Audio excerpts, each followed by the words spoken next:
યુવાનોને રમતગમત ક્ષેત્રમાં પ્રોત્સાહિત કરવા માટે અમદાવાદમાં સ્વિમિંગ કોમ્પિટિશનનું આયોજન કરવામાં આવ્યું હતું.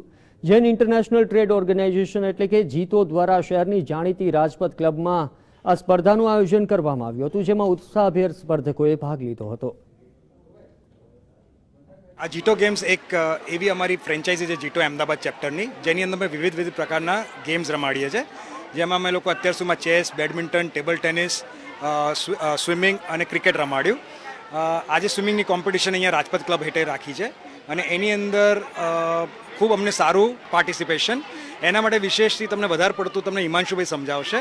આ આગળ તો ઘણી બધી કોમ્પિટિશનમાં પાર્ટ લીધો છે. હું 2 વર્ષથી સ્વિમિંગ કરું છું.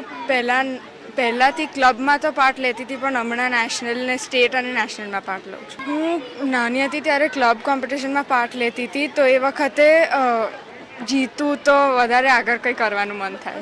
હું 3 યર્સથી સ્વિમિંગ કરું છું. કેટલી વખત જીતી છે સ્વિમિંગ? હું 3 ટાઈમ્સ જીતી છું.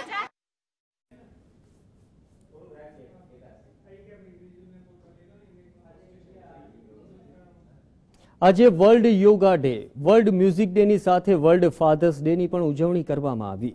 ત્યારે સ્વિમિંગમાં સિદ્ધિ હાંસલ કરનાર અમદાવાદના નીલ કોન્ટ્રાક્ટરે પોતાની સિદ્ધિનો શ્રેય તેના પિતાને આપ્યો છે. ત્યારે નીલના પિતાએ પણ નીલની સિદ્ધિ બદલ ગર્વ અનુભવ્યો હતો. આ જ પ્રમાણે તે શહેરમાં યોજાયેલી સ્વિમિંગ કોમ્પિટિશનમાં અવ્વલ રહ્યો હતો. મેજર નથી કરી શકતા, એટલો બધો હોય છે આપણી લાઈફમાં. અને મારા ફાધરનો હું કહું તો હું કોઈ પણ રીતના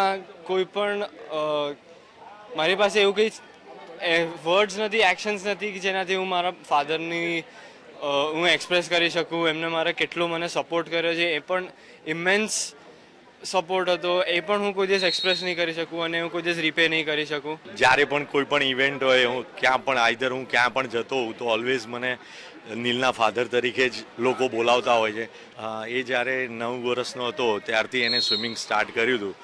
તો આજે એનું પોતે રોજ સવારના 5:30 થી 8 સ્વિમિંગ કરતો હતો. પછી આવીને સૂઈ જાય, દેન બ્રેકફાસ્ટ કરે, આફ્ટર એ જીમમાં જાય અને જીમ કર્યા પછીથી પાછું સાંજે 4 થી 6 સ્વિમિંગમાં જાય.